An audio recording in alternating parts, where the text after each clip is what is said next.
नमस्कार दोस्तों, स्वागत है आप सभी का अनलर्निंग पाठशाला के यूट्यूब चैनल पर। मेरा नाम है रवि और मैं अभी आईआरबी जेईई की ट्रेनिंग कर रहा हूँ इंडियन रेलवे में मेरी। तो आज की इस वीडियो में हम बात करेंगे कि जो कल नोटिफिकेशन आया है आरआरबी एनटीपीसी का ग्रेजुएट लेवल की पोस्ट के लिए लेवल 5 और लेवल 6 की, तो उससे रिलेटेड हम सारी चीजों के ऊपर बात करेंगे कि आपका कोई भी डाउट ना रहे। हम मेडिकल के ऊपर भी बात करेंगे, हम पोस्ट प्रेफरेंस के ऊपर भी बात करेंगे, हम बेस्ट जोन के ऊपर भी बात करेंगे, हम कैटेगरी सर्टिफिकेट्स के ऊपर भी बात करेंगे।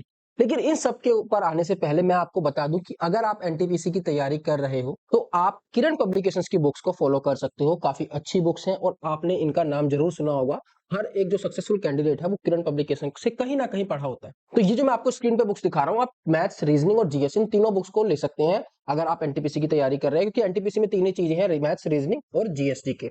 यही आपका सीबीटी 1 में आएगा और यही आपका सीबीटी 2 के अंदर आएगा। तो ये मैथ्स की बुक के अंदर आप देखोगे तो आपको 10,000 से ज्यादा क्वेश्चंस मिल जाएंगे। आप रीजनिंग की बुक में देखोगे तो आपको 8800 के आसपास क्वेश्चन मिल जाएंगे और इस तीसरी बुक को आप जीएस की बुक को देखोगे तो आपको 3800 के आसपास क्वेश्चंस मिल जाएंगे। ये वो क्वेश्चंस हैं जिनको प्रीवियस ईयर को ध्यान में रखते हुए, टीसीएस के प्रीवियस ईयर को ध्यान में रखते हुए इन क्वेश्चंस को तैयार किया गया है। तो इन बुक से आप पढ़ सकते हैं। अगर आप बिगिनर हो तो आपको यहाँ पर टाइप वाइज और चैप्टर वाइज दोनों तरह से क्वेश्चंस मिल जाएंगे और उस हिसाब से आप अपनी प्लानिंग करके तैयारी कर सकते हो। और ऑलरेडी अगर आप तैयारी कर रहे हैं, आपने सिलेबस खत्म करा हुआ है या आपकी एक अच्छे लेवल पर प्रिपरेशन है, तो आप उसको और बेहतर करने के लिए अपना प्रीवियस ईयर के जो एनटीपीसी के पेपर से उनको लगा सकते हो। उसके लिए आप इन दो बुक्स को खरीद सकते हो, वॉल्यूम 1 और ये वॉल्यूम 2। वॉल्यूम 1 में आपको 1 से 60 तक की सारी शिफ्ट्स मिल जाएंगी जो 2019 एनटीपीसी के एग्जाम में आई थी। लास्ट वही हुआ था एनटीपीएससी, उसके बाद अब आ रहा है, ठीक है, इसका नोटिफिकेशन। और 60 से आगे की जो शिफ्ट्स हैं वो आपको इस वॉल्यूम 2 में मिल जाएगी। तो आप इन दोनों बुक्स को लगाकर अपनी तैयारी को बहुत ज्यादा बेहतरीन कर सकते हो और अपना सिलेक्शन कंफर्म कर सकते हो। नीचे डिस्क्रिप्शन में आपको लिंक मिल जाएगा, इन बुक्स को आप ऑफलाइन भी परचेस कर सकते हो और ऑनलाइन भी परचेस कर सकते हो। अब आते हैं हम अपनी वीडियो के ऊपर, ठीक है। तो ध्यान रखना, ये वीडियो अगर आपने इस पे क्लिक किया है तो इस वीडियो को पूरा देखना, आपको काफी सारी चीजें पता चलेंगी कि कैसे फॉर्म को फिल करना है, पोस्ट प्रेफरेंस क्या रखनी है, हमें किस बेस्ट जोन से फॉर्म को फिल करना चाहिए। अभी तक आपने बहुत सारी वीडियोस देख ली होंगी नोटिफिकेशन की भी, और जो डेटा से थोड़ी मॉडिफाई कर करके वीडियो बनाते रहते हैं कि पहले चंडीगढ़ की सारी वैकेंसीज दिखा दी, इस तरह से टेबल बना बना के आपको प्रेजेंट करते रहते हैं। देखो, उन चीज का कोई फायदा नहीं है। आपको खुद इतना स्मार्ट होना है कि आपको खुद ये डिसाइड कर सको कि कौन से जोन से आपको फिल करना है, कौन सी पोस्ट प्रेफरेंस फिल करनी है। पोस्ट प्रेफरेंस की वीडियो देखनी जरूरी है थोड़ा सा। वैसे तो इसमें 5 ही पोस्ट है। लेवल 6 की 2 पोस्ट है, स्टेशन मास्टर और CCTS, chief commercial ticket supervisor, और दूसरा हमारा स्टेशन मास्टर लेवल 6 की होगी। लेवल 5 में 3 है, goods train manager, senior clerk और जूनियर अकाउंटेंट, ठीक है। 5 पोस्ट में इजिली पोस्ट प्रेफरेंस आप फिल कर सकते हो। तो पोस्ट प्रेफरेंस की अगर वीडियो देखनी है तो मैंने समझाया हुआ है आपको ये कैसे काम करता है पोस्ट प्रेफरेंस, कि आपको पहली पोस्ट नहीं मिली तो दूसरी पोस्ट पे कंसीडर करेंगे करेंगे तो किन फैक्टर्स को देखा जाएगा। ये सारी चीजें मैंने पोस्ट प्रेफरेंस की वीडियो में कवर की है। आई बटन पे ऊपर आपको लिंक मिल जाएगा और नीचे डिस्क्रिप्शन में भी लिंक मिल जाएगा, आप उस वीडियो को एक बार देख लेना, ठीक है। पोस्ट प्रेफरेंस पे देखो कुछ नहीं है, आपके पास मैं 3 पोस्ट प्रेफरेंस दे रहा हूँ। अगर वो वीडियो नहीं भी देखोगे तो इस वीडियो से भी आप समझ पाओगे कि क्या आपको पोस्ट प्रेफरेंस फिल करनी है। 3 पोस्ट प्रेफरेंस में से जो सी आपको अच्छी लगे वो भर देना, ठीक है। बाकी 99% बच्चे एक ही पोस्ट प्रेफरेंस फिल करेंगे, मैं बताता हूँ अभी। देखो, ये पोस्ट प्रेफरेंस पहली है और ये दूसरी। इन दोनों के अंदर क्या अंतर है? इसके अंदर मैंने गुड्स ट्रेन मैनेजर को ऊपर रखा हुआ है और इसके अंदर मैंने सीसीटीएस को ऊपर रखा हुआ है। इसमें मैंने गुड्स ट्रेन मैनेजर को इसलिए ऊपर रखा है कि अगर आपको किसी भी चीज से फर्क नहीं पड़ता, कितना भी मेहनती काम हो, कितना भी लोड हो, कितना भी हेक्टिक हो, बस आपको पैसा ज्यादा चाहिए, तो आप गुड्स ट्रेन मैनेजर को ऊपर रख सकते हैं। इसका काम बहुत ज्यादा हेक्टिक है, बहुत दूर दूर आपको ट्रैवल करना पड़ता है गुड्स ट्रेन के साथ, पर इसके अंदर पैसा सबसे ज्यादा है। बेशक ये लेवल 5 की जॉब है, आप लेवल 6 की जो जॉब्स है स्टेशन मास्टर और सीसीटीएस, इससे भी ज्यादा पैसा यहाँ पर अपना बना सकते हो। अलाउंसेस आपको बहुत ज्यादा अच्छे मिल जाते हैं। उसके बाद आप रख सकते हो यहाँ पर सीसीटीएस, स्टेशन मास्टर, फिर आप जूनियर अकाउंटेंट और फिर सीनियर क्लर्क। दूसरी पोस्ट प्रेफरेंस है, मैंने कुछ चेंज नहीं किया, मैंने उस गुड्स ट्रेन मैनेजर को सबसे नीचे पहुंचा दिया। अगर आपको हेक्टिक वर्क भी ज्यादा नहीं चाहिए और अच्छी जॉब भी चाहिए, अच्छे पैसे वाली जॉब, तो आपको सबसे पहले रखना है सीसीटीएस, फिर स्टेशन मास्टर, फिर जूनियर अकाउंटेंट, फिर सीनियर क्लर्क और फिर आपको रखना है लास्ट में गुड्स ट्रेन मैनेजर। तो इस हिसाब से आपको पोस्ट प्रेफरेंस रखनी है। 99% बच्चे जो है इस वाली पोस्ट प्रेफरेंस को फिल करेंगे, सेकंड वाली को जिसके अंदर सीसीटीएस ऊपर है, इसको बहुत कम बच्चे फिल करेंगे, क्योंकि पहली चीज तो लेवल 5 हो गई, हम सबसे ऊपर लेवल 5 दे रहे हैं, लेवल 6 से भी पहले लेवल 5 मिल जाएगी तो लेवल 6 पे हमें कंसीडर ही नहीं किया जाएगा। तो इस चीज को ध्यान रखना। अब तीसरी प्रेफरेंस जो मैं आपको बता रहा हूँ ये वाली, ये उनके लिए है जिनको पैसे से कोई मतलब नहीं है, बस उनको एक सरकारी नौकरी चाहिए और एक चिल वाली नौकरी चाहिए जिसके अंदर 9 to 5 की जॉब है, सैटरडे संडे ऑफ है, हम आराम से वीकेंड पे चिल कर सकते हैं, कोई लोड नहीं है, कोई प्रेशर नहीं है। तो वो लोग इसको प्रेफर कर सकते हैं और गर्ल्स भी कर सकती हैं, गर्ल्स के लिए भी बेस्ट रहेगा। बस ये है कि लेवल 5 की जॉब है, पैसा थोड़ा सा कम होगा लेवल 6 के कंपैरिजन में। यहाँ पर आप सबसे पहले रखोगे जूनियर अकाउंटेंट को, फिर सीनियर क्लर्क को, फिर सीसीटीएस, फिर स्टेशन मास्टर और फिर गुड्स ट्रेन मैनेजर। ये दोनों पोस्ट ऊपर की आपको मिल गई तो आपके पास ज्यादा हेक्टिक काम नहीं होगा, सैलरी थोड़ी कम होगी, लेकिन चिल वाली जिंदगी होगी। डीआरएम ऑफिस में आप बैठोगे या फिर जो इनके हेडक्वार्टर्स है उनके अंदर आप बैठ सकते हो। क्लियर ये चीज। तो यहाँ पर पोस्ट प्रेफरेंस का कोई डाउट नहीं रहना चाहिए। इन 3 पोस्ट प्रेफरेंस में से आपको फिल करना है। एक बार आप वो वीडियो देखना चाहे तो उसको भी देख सकते हैं। अब बात करते हैं जोन कौन सा आपको फिल करना है। तो देखो यहाँ पर थोड़ी सी मुश्किल होती है कि आपको कौन से जोन की तरफ जाना चाहिए। बाकी आप वीडियो देख करके ये मत सोचना कि जहां पर ज्यादा वैकेंसीज हैं उस जोन की तरफ आपको जाना चाहिए। इस मिथ को मैं तोड़ता हूँ कि ज्यादा जोन की तरफ जाने से आपका क्या नुकसान हो सकता है। पहले कौन सा जोन आपको सिलेक्ट करना है, उसके लिए किन बातों का ध्यान रखना है वो चीज समझ लो। जो भी आपको जोन सिलेक्ट करना है उसके लिए आप क्या करो, अपने होम टाउन के आसपास 5 जोन चूज करो। 5 जोन देखो कौन कौन से हैं, जो भी आपके घर से सबसे पास पड़ेंगे। फिर सबसे पास वाले जोन को लो और उसके अंदर वैकेंसीज देखो। अगर वैकेंसी 400 के आसपास है, इस बार के नोटिफिकेशन के हिसाब से बता रहा हूं मैं कि 400 एक अच्छा नंबर है क्योंकि वैकेंसीज कम आई है। तो अगर 400 के आसपास है तो वहीं से आप फॉर्म फिल कर दो। लेकिन अगर आपको लग रहा है कि बहुत ज्यादा कम वैकेंसीज हैं उस वाले जोन में, तो उससे जो थोड़ा सा दूर अगला जोन पड़ेगा आपके घर के पास होम टाउन में, उस जोन के अंदर देखो कितनी वैकेंसीज है। 400 के आसपास है तो फिल कर दो। 5 के अंदर जो आपने 5 अपने आसपास के जोन देखे अपने होम टाउन के अपने स्टेट के, उनमें से कोई एक जोन आपको मिल जाएगा जहां 400 के आसपास वैकेंसीज होंगी। आपको वहां से फॉर्म फिल कर देना है, इधर उधर नहीं भागना है, उस तरफ नहीं जाना है ये सोचकर कि ज्यादा वैकेंसीज है तो यहाँ पर ज्यादा वैकेंसीज होने की वजह से कट ऑफ जो है कम जाएगी। ऐसा कोई नहीं, कुछ नहीं है। कट ऑफ वहां पर भी आपकी बहुत ज्यादा जा सकती है क्योंकि सब ये बच्चे सोचकर फॉर्म फिल करेंगे कि वहां की कट ऑफ तो कम जाएगी, वहां की कट ऑफ तो कम जाएगी बिकॉज वहां पे नंबर ऑफ वैकेंसी बहुत ज्यादा है। तो ये आपका मिथ है, इसको भूल जाओ। ऐसी गलती मत करना। आरआरबी जेई में ऑलरेडी कई बच्चे इस गलती को कर चुके हैं। आरआरबी जेई के अंदर मुंबई जोन के अंदर सबसे ज्यादा फॉर्म फिल किया, मतलब वैकेंसीज आई थी तो बच्चों ने वहीं से ज्यादा फॉर्म फिल कर दिए। और ऐसे कई सारे जोन है जहां पे ज्यादा वैकेंसीज थी, वहीं से फिल कर दिए। और अभी आरटीआई रिप्लाई से पता कर रहा है कि वहां पे लाखों की संख्या में बच्चों ने फॉर्म अप्लाई कर दिया और वहां पे कंपटीशन और भी ज्यादा बढ़ गया। तो ये चीज कभी मत सोचना। जब भी आपको जोन फिल करना है तो इस चीज को याद रखना जो मैंने बताया कि आपको 5 जोन सिलेक्ट करने हैं अपने होम टाउन के आसपास, अपने स्टेट के आसपास, और उनमें देखना है कि एक अच्छी खासी वैकेंसी आपको दिख रही है तो आपको वहीं से फॉर्म फिल कर देना है। अब देखो कट ऑफ का इफेक्ट बताता हूँ मैं आपको। कट ऑफ से ज्यादा फर्क नहीं पड़ता, आपके जोन के ऊपर भी फर्क नहीं पड़ता कि कौन सा जोन आप फिल कर रहे हो। देखो रेलवे के अंदर इतना ज्यादा कंपटीशन है ना कि पॉइंट के 4 डिजिट तक भी बच्चे बाहर हो जाते हैं। लास्ट ईयर मैंने देखा है एक एक नंबर पर इतने इतने बच्चे बाहर हो जाते हैं, हजारों बच्चे बाहर हो जाते हैं। और ये चीज मैं भी फेस कर चुका हूँ आरआरबी जेई के अंदर कि मेरा एक क्वेश्चन गलत हुआ था, जो सही हो जाता तो मेरा मेन मेरिट में नाम आता। एक क्वेश्चन गलत होने से मेरा वेटिंग लिस्ट में नाम आया और मेरी 4 साल बाद जॉब का लेटर आया। लेकिन ये बात अलग है कि मैं उससे पहले अनअकैडमी पे एजुकेटर था और अपना यूट्यूब चैनल तो चला ही रहा था। तो और मेरी एसएससी के थ्रू भी जॉब लग गई थी, लेकिन मैंने होम टाउन की वजह से रेलवे को प्रेफर किया, इसलिए मैं रेलवे में आया क्योंकि मेरे घर के पास ही मेरे को रेलवे की जो जेई की जॉब है वो मिलेगी। ठीक है, कई बच्चों का डाउट रहता है मुझसे।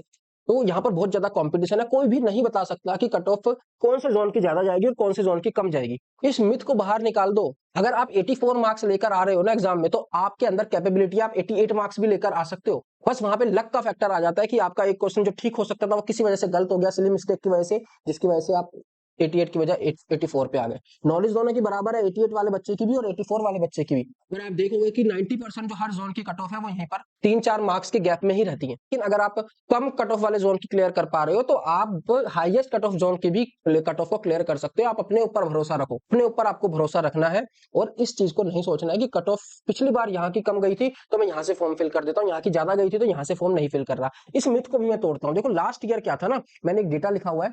अगर आप देखोगे प्रयागराज की वैकेंसी जो आई थी पिछले साल एनटीपीसी 2019 में 4099 वैकेंसीज थी उस टाइम इसकी टोटल वैकेंसीज। और अगर लेवल 6 की बात करें तो लेवल 6 में 516 वैकेंसीज थी इसकी। इस बार तो सिर्फ 227 वैकेंसी है प्रयागराज में टोटल, सिर्फ लेवल 6 की बात नहीं कर रहा, टोटल 227 वैकेंसीज है। लेकिन लास्ट टाइम सिर्फ लेवल 6 की 516 वैकेंसीज थी और ओवरऑल लगभग 4100 वैकेंसीज थी। तो यहाँ की वैकेंसी सबसे ज्यादा थी, यहाँ की कट ऑफ कम होनी चाहिए थी, लेकिन यहाँ की हाईएस्ट कट ऑफ गई। समझ लो इतनी ज्यादा वैकेंसीज होने के बाद भी हाईएस्ट कट ऑफ गई। और एक दूसरा जोन था भुवनेश्वर जोन, यहाँ पर सिर्फ 500 वैकेंसीज थी, सबसे कम वैकेंसीज थी। इस बार तो 500 काफी अच्छा नंबर है, लेकिन लास्ट ईयर के लास्ट टाइम के कंपैरिजन में बहुत कम वैकेंसीज थी 500, क्योंकि तब बहुत सारी वैकेंसीज आई थी। अब 500 वैकेंसीज पे भी यहाँ की कट ऑफ कितनी गई, 82.34। मतलब कम वैकेंसी होने से कट ऑफ बढ़ती है, लेकिन यहाँ पे कम वैकेंसी है स्टिल यहाँ की कट ऑफ कम गई। यहाँ पर ज्यादा वैकेंसी है स्टिल यहाँ की कट ऑफ हाई गई। तो इस मिथ को निकाल दो दिमाग से कि जहां पर वैकेंसी ज्यादा है वहां से हमें फॉर्म फिल करना, मतलब वहां से फॉर्म फिल नहीं फिल कर, वहीं से फॉर्म फिल करना है हमें, वहां की कट ऑफ ज्यादा भी जा सकती है। ठीक है, तो आप सिर्फ ये करो कि अपने घर के आसपास के जोन को देखो और वहीं से अपना फॉर्म फिल करो। आई थिंक ये चीज अच्छे से क्लियर हो गई होगी, इस चीज के अंदर कोई डाउट नहीं आएगा अब आपका। अब बात करते हैं कैटेगरी सर्टिफिकेट्स की, क्योंकि इसको लेकर भी आपके बहुत डाउट्स होते हैं। कैटेगरी सर्टिफिकेट में मैं आपको बता दूं कि अगर आप एससी और एसटी कैटेगरी से है तो आपका जो सर्टिफिकेट है वो पुराना भी चल जाएगा, 2 साल 3 साल 4 साल पुराना भी चल जाएगा। लेकिन अगर आप ओबीसी ईडब्ल्यूएस है कैटेगरी में आते हैं तो आप अपना जो सर्टिफिकेट है वो इस फाइनेंशियल ईयर का अपडेट करवा लें। 10-15 दिन का टाइम लगेगा, ज्यादा नहीं लगेगा। अगर आपका अपडेट नहीं है, सेंट्रल की फॉर्मेट में होना चाहिए, स्टेट वाला नहीं चलेगा, बिल्कुल भी रिजेक्ट कर देंगे वो स्टेट वाला डालोगे तो। आरआरबी जेई में बहुत बच्चों ने स्टेट का डाला है, वो मत करना आप। आपको सिर्फ सेंट्रल का ही यहाँ पर डालना है, सेंट्रल लेवल की जॉब है। और दूसरी चीज, ये अपना एक फॉर्मेट देते हैं रेलवे का, उस फॉर्मेट में बनवा लोगे तो ज्यादा बेटर है। क्योंकि मैंने जो डीवी में फेस किया था, मेरा रेलवे के फॉर्मेट में नहीं था। मैंने तभी रिन्यू कराया था थोड़े दिन पहले, लेकिन रिन्यू मैंने कराया, मैंने ध्यान नहीं दिया, रेलवे के फॉर्मेट में नहीं था, तो उन्होंने मुझे रिजेक्ट नहीं, मुझे 10 दिन का टाइम दिया कि इसको रेलवे के फॉर्मेट में बनवा के लेके आओ। तो मैं 10 दिन में उसको रेलवे के फॉर्मेट में बनवा के ले गया था। तो आपको भी यही करना है। आपको अभी से अपना फॉर्म जो है अपना सेंट्रल लेवल का बनवा लेना है, और इस फाइनेंशियल ईयर का बनवा लोगे तो ज्यादा बेटर है। ठीक है, फॉर्म खत्म होने से पहले की डेट का बन जाए तो बेटर है। क्लियर, ये चीज क्लियर हुई। तो यही रहता है सर्टिफिकेट का। मैं आप मेरे टेलीग्राम चैनल से जुड़ोगे तो मैं वहां पर आपको एक फॉर्मेट भी दे दूंगा अपने दोस्त का, जिसने जेई के डॉक्यूमेंट वेरिफिकेशन में लगाया था वो ओबीसी का सर्टिफिकेट। मेरा अपना मिल नहीं पाया उस टाइम का, तो मैं उसका लगाऊंगा। मैंने जेई में लगाया था वो। अगर आप चैनल से जुड़े हुए तो आपको मिल गया होगा, देखा होगा आपने कैसा फॉर्मेट होता है, वो दिखा दूंगा मैं आपको। जुड़ जाना आप, अनलर्निंग पाठशाला आपको टेलीग्राम चैनल मिल जाएगा। और कोई भी डाउट आता है तो आप बेझिझक मेरे को मैथ्स बाय रवि सर, मेरी टेलीग्राम आईडी है, वहां पर मैसेज करना, मैं आपके सारे डाउट्स क्लियर कर दूंगा। क्लियर। अगली बात आती है एजुकेशन क्वालिफिकेशन की। इसका छोटा सा डाउट बच्चों का रहता है कि सर मतलब जो हमारी जो बोलता है ना कट ऑफ डेट से पहले कि आपका रिजल्ट आना चाहिए, मतलब 13 अक्टूबर तक फॉर्म फिल किए जाएंगे, आपका रिजल्ट इससे पहले आना चाहिए। अब कई बच्चों का रहता है डाउट्स कि सर यहाँ पर हम सर्टिफिकेट की डेट डालेंगे, मतलब जो आपको सर्टिफिकेट मिला है अपनी ग्रेजुएशन का, या फिर जो मार्कशीट है फाइनल सेमेस्टर की उसकी डेट डालेंगे। तो जो फाइनल सेमेस्टर की मार्कशीट पे जो डेट होती है ना, वही आपका फाइनल रिजल्ट होता है, कि इस दिन आपका फाइनल रिजल्ट डिक्लेयर हुआ है। सर्टिफिकेट बेशक आपको कट ऑफ डेट के बाद मिले, लेकिन अगर कट ऑफ डेट से पहले आपको मार्कशीट मिल गई है या मार्क्स आपका फाइनल रिजल्ट आ गया है, तो आज जिस दिन आया है वो डेट आपको वहां पे डालनी है। तो इसमें बिल्कुल भी कंफ्यूज नहीं होना। क्लियर हुआ। अब बात करते हैं मेडिकल की। तो देखो यार, मेडिकल को लेके क्यों इतना परेशान होते हो? मेडिकल से फर्क नहीं पड़ेगा आपकी पोस्ट प्रेफरेंस के ऊपर भी, और ना आपको फर्क पड़ेगा। वो रेलवे का काम है, रेलवे खुद आपका मेडिकल करेगा और वो डिसाइड करेगा कि आपको कौन सी कैटेगरी में डालना है मेडिकल की। तो आप क्यों टेंशन ले रहे हो? ये चीज मैंने समझाई है कि मेडिकल से पोस्ट प्रेफरेंस के ऊपर कोई फर्क नहीं पड़ेगा। आप ये सोच के पोस्ट प्रेफरेंस कभी मत फिल करना कि मैं A2 कैटेगरी से तो बाहर हूं मैं, क्योंकि मेरे चश्मा लगा हुआ है तो मैं A2 कैटेगरी की पोस्ट को नीचे डाल देता हूं। वो ब्लंडर हो जाएगा, वो गलती नहीं करनी है। आपको वो पोस्ट ऊपर ही रखनी है। आपको ये सोच के फॉर्म फिल करना है कि मेरे को मेडिकल में कोई प्रॉब्लम नहीं आने वाली। क्यों? मान लो आपने A2 कैटेगरी को ऊपर भी रख दिया और आप उसमें फेल हो गए, तो अपने आप वो नीचे वाली कैटेगरी पे आपको कंसीडर कर लेगा। आप पहले से ही उसको क्यों हटा के चल रहे हो, जब रेलवे ही हटा देगा उसको? तो उनका काम है, उनके ऊपर छोड़ो, आप क्यों टेंशन ले रहे हो? मे भी मान लो किसी वजह से उन्होंने आपको पास कर दिया, आपको अच्छी पोस्ट मिल जाएगी, ठीक है, और उससे कोई दिक्कत भी नहीं आएगी। उन्होंने दोबारा कभी मेडिकल भी किया तो वो आपको जॉब से नहीं निकाल सकते। वो आपको उस कैटेगरी से दूसरी कैटेगरी में डाल के दूसरी जॉब दे देंगे, लेकिन जॉब से कोई नहीं निकाल सकता एक बार अंदर चलेगा तो ऊपर आपको वही रखना है जो आपको बेस्ट पोस्ट लग रही है। ठीक है, अगर सीसीटीएस भरना है तो सबसे ऊपर सीसीटीएस ही भरना है। स्टेशन मास्टर भरना है तो सबसे ऊपर स्टेशन मास्टर ही भरना है। ये सोच के नहीं भरना कि स्टेशन मास्टर में A2 कैटेगरी चाहिए और मेरे तो चश्मा लगा हुआ है, A2 कैटेगरी में एलिजिबल नहीं रहूंगा शायद, कि शायद वर्ड नहीं होना चाहिए, तो इसलिए मैं इसको नीचे भर देता हूँ। नीचे नहीं भरना है उसको, उसको ऊपर ही भरना है। क्लियर ये चीज? तो ये आई थिंक जो ज्यादातर बच्चों के डाउट आते हैं वो इस वीडियो से क्लियर हो गए होंगे। मैंने पूरी कोशिश करी है कि आपको सारी चीजें अच्छे से समझा पाया हूँ। जो भी बच्चा इस वीडियो को यहाँ तक देखा है ना, वो अच्छे से समझ गया होगा चीजों को, और जिसने शुरू में छोड़ दी होगी तो कुछ कह नहीं सकते उसका। तो अगर आपको वीडियो अच्छी लगे तो चैनल को सब्सक्राइब करना, चैनल को वीडियो को लाइक करना और ज्यादा से ज्यादा सबके साथ शेयर करना। और कहाँ से किन बुक से तैयारी करनी है वो मैं आपको बता चुका हूँ शुरू में, आप उसको भी देख लेना। और इसकी पोस्ट प्रेफरेंस की वीडियो आपको मिल जाएगी डिस्क्रिप्शन में, उसको देख लेना और मेरी बातों को अच्छे से समझना। इसके पीछे टाइम खराब मत करो, अपने घर के पास ही रहो। मैं बता रहा हूँ, अभी आपको लगेगा कि एक जॉब मिल जाए बस कहीं पर भी, लेकिन जब जॉब में चले जाओगे ना तब आप बहुत मिस करोगे कि मेरे को घर से के पास वाला ही जोन फिल करना था। और मे भी आपने ये सोचकर दूर वाला फिल कर दिया कि वहां कट ऑफ जाएगी कम, और बाद में पता चला कि जो घर के पास वाला जोन था उसकी कट ऑफ चलेगी सबसे कम। पछताते रह जाओगे जिंदगी भर, क्योंकि घर से दूर फेंक देंगे। और रेलवे के अंदर ट्रांसफर इतना इजी नहीं है। ट्रांसफर यहाँ पर म्यूचुअल होता है। म्यूचुअल मतलब जहां पर आपको जाना है वहां से कोई बच्चा आपकी जगह आने के लिए रेडी है तभी आपका म्यूचुअल हो सकता है, और ये पॉसिबल बहुत रेयर केस में हो पाता है। जो जैसे दिल्ली हो गया, दिल्ली के अंदर आपको आराम से कोई मिल जाएगा कि जो दिल्ली आना चाहेगा, ठीक है, तो आप उसकी जगह जा सकते हो।